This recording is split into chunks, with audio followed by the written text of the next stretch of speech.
তো আজকে করা হবে ক্লাস 6-এর রায়মার্টিন প্রশ্নতে থেকে মডেল নম্বর 14 বিদ্যাসাগর বিদ্যাপীঠ মেদিনীপুর।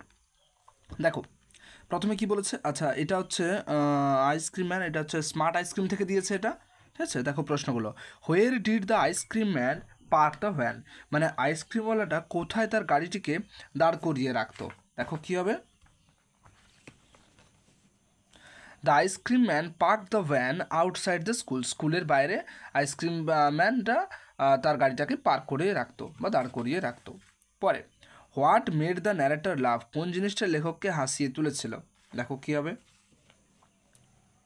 না, once the ice cream man told him, একবার আইসক্রিম লোকটা তাকে বলেছিল you think you are smart, তুমি নিজেকে খুব স্মার্ট মনে করো, ওয়ান ডে একদিন ইউ উইল বি, তুমি হয়ে যাবে টু স্মার্ট, খুব বুদ্ধিমান।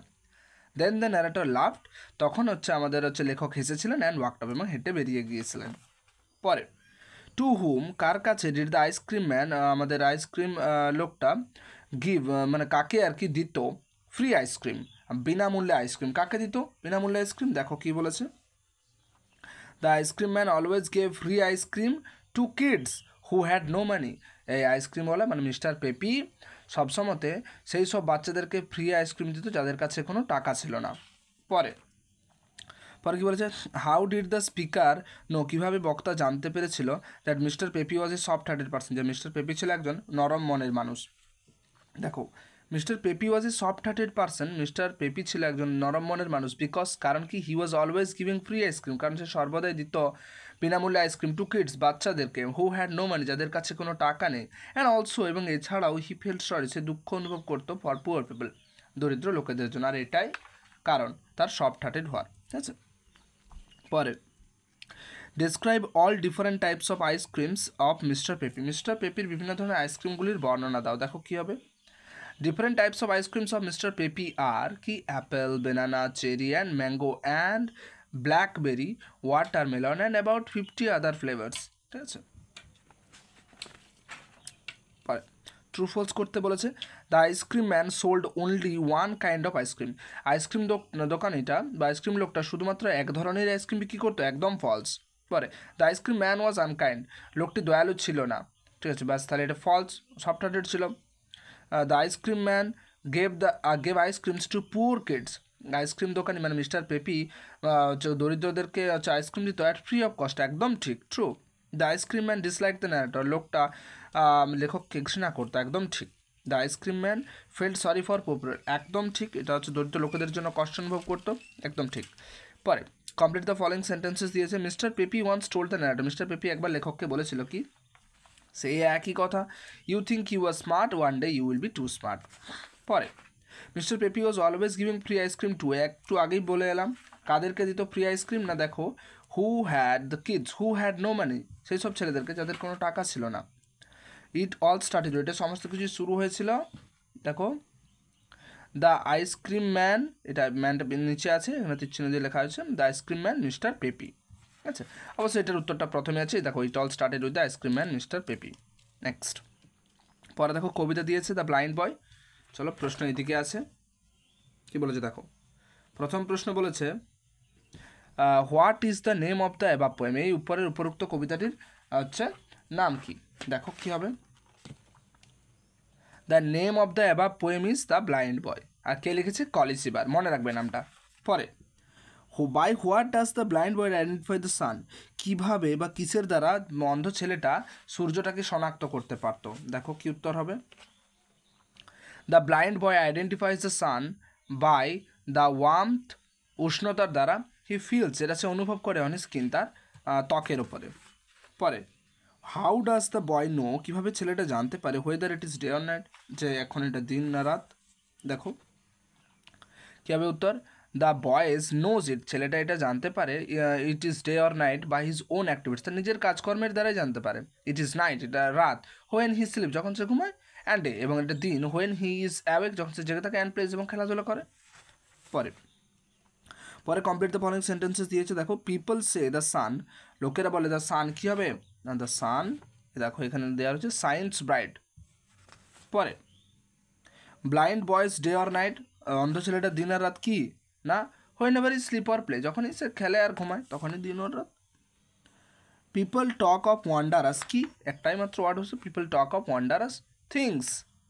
পরে পরে দেখো আনসিন আছে, আনসিনটা ভালো করে পড়বে তারপরে উত্তর করবে। দেখো আওয়ার রিয়েল ফ্রেন্ডস আর আমাদের হচ্ছে সত্যিকারের বন্ধুরা হয় কারা না, অপশন বি বুকস। দুয়ে বেকন রোড, বেকন লিখেছিল এসেস মানে প্রবন্ধ। বুকস গিভ আস বই আমাদের দিয়ে থাকে, নট অনলি নয় শুধুমাত্র জ্ঞানই নয় বাট অলসো প্লেজার এছাড়াও আনন্দ। পরে অ্যান্সার দ্য ফলোয়িং কোয়েশ্চেন্স আছে, দেখো কি বলেছে, what can become our second nature, কী হতে পারে আমাদের দ্বিতীয় স্বভাব কি, দেখো উত্তর আসবে reading can become our second nature, বই পড়াটা।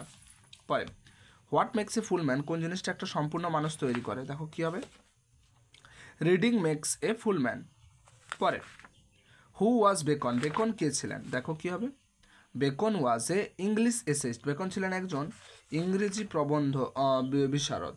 পরে এখানে দেখো find out the above from the above passage which mean the following, চলো আমার এখানে নাম মানে সমেত করে দেওয়া আছে। আন্ডারস্ট্যান্ড কী হবে রিয়েলাইজ বুঝতে পারা, ট্রেজার কী হবে ওয়েলথ ধন সম্পত্তি, ক্রিয়েশন কী হবে ইনভেনশন আবিষ্কার, জয় কী হবে প্লেজার আনন্দ। পরে দেখো গ্রামার অ্যান্ড ভোকাবুলারি আছে, এগুলো এখানে করে দেওয়া আছে কয়েকটা। উই বিলিভ আমরা বিশ্বাস করি, ইন ইন্টারন্যাশনাল কী হবে ব্রাদারের সাফিক্স প্রিফিক্স ব্রাদারহুড হবে, আমরা আন্তর্জাতীয় ভ্রাতৃত্বে বিশ্বাস করি। Doctor advise the patient to take a spoonful of medicine মানে চামচ ভর্তি ওষুধ এটে একদিনে। অ্যাটলিস্ট হি ওয়াজ ফাউন্ড অবশ্যই তাকে খুঁজে পাওয়া গিয়েছিল, কনসিয়াসের কী হবে suffix prefix unconscious under the bridge. পরে B R Ambedkar fought for the upliftment of the, দেখো এটা এখানে ব্যাকওয়ার্ড, এটা ব্লু পেনে লিখেছি নইলে বুঝতে পারতে না, ঠিক আছে ব্যাকওয়ার্ড ক্লাসেস।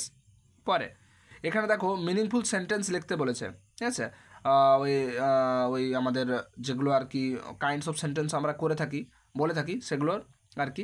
ইম্পারেটিভ সেন্টেন্স আমরা আগের পেজেই করে এলাম একটা, ওপেন দ্য ডোর। ইন্টারগেটিভ সেন্টেন্সে কী করবে না প্রশ্নবোধক বাক্য একটা তুলবে, হু আর ইউ কে তুমি, তাহলে এটা ইন্টারগেটিভ সেন্টেন্স। এক্সক্লেমেটরি সেন্টেন্স কেমন হবে, বিশেষক চিহ্ন দেওয়া হবে, এলাস হাই উই লস দ্য ম্যাচ, আমরা ম্যাচটা হেরে গিয়েছিলাম, হয়ে গেল এক্সক্লেমেটরি সেন্টেন্স। আবেগ বোঝাবে, অপটেটিভ সেন্টেন্স কী বোঝাবে ইচ্ছা বা প্রার্থনা বোঝাবে, তাহলে এটা কী হবে না মে গড ব্লেস ইউ, বাস মে গড ব্লেস ইউ, এটা অপটেটিভ সেন্টেন্স। পরে দেখো কী বলেছে, fill in the blanks with proper forms of the verbs. দেখো উই হ্যাভ কী হবে হ্যাবের পরে সবসময় ভার্বের থার্ড ফর্ম বসে, তাহলে ফিনিশড হবে, ক্লিয়ার। আই স্যাল বা উইলের পরে সবসময় ভার্বের প্রেজেন্ট ফর্ম বসে, তার জন্য উইন হবে ওন হবে না। পরে দ্য ইয়াং বয় ছেলেটা মানে অল্প বয়সী ছেলেটা ডাই হবে না ডায়েট হবে, এ উইক অ্যাগো, দেখো এক সপ্তাহে আগেই মারা গেছে, তাহলে পাস্ট টেন্সে, তাহলে ডায়ের পাস্ট ফর্ম ডায়েড হবে, কেমন। সি এখানে দেখো মিট আর মেট আছে, কিন্তু সি থাকলে পরের ভার্বটা যেটা হয় সেটা এস বা ইয়েস দিয়ে হবে, কিন্তু এখানে এস বা ইয়েস দিয়ে নেই, তার জন্য সি মেট হবে। পরে neither he or his brother, আর নেইদার নর এইসব দিয়ে থাকলে সিঙ্গুলার ভার্ব ইউজ করা হয় হ্যাজ। পরে দেয়ার ওয়াজ ওয়ান্স কী হবে না এ লিটিল গার্ল, এটা আগেও একবার করেছি। হু লিভড যে বাস করে, ইন দ্য মিডিল মানে মাঝখানটাতে সেন্টারে একটা জায়গার সেন্টারটা বোঝাচ্ছে একদম নির্দিষ্ট করে, of a deep dark forest একটা হচ্ছে ঘন অন্ধকার জঙ্গলের মধ্যে, কার সাথে থাকতো না উইথ হার প্যারেন্টস, সাথে বোঝাচ্ছে তার জন্য উইথ বসবে। পরে দেখো মিনিংফুল সেন্টেন্স করতে বলেছে, কী হবে আমার এখানে দেখো করে দেওয়া আছে, দেখো সিক্রেট কী হবে secret, he was sent on a secret mission, he was sent on a secret mission, secret কী হবে he was sent on a secret mission. Helpful কী হবে he was quite helpful. Wonderful কী হবে the cold air felt wonderful on his face, the cold air felt wonderful on his face. Terrific কী হবে she gave a terrific performance,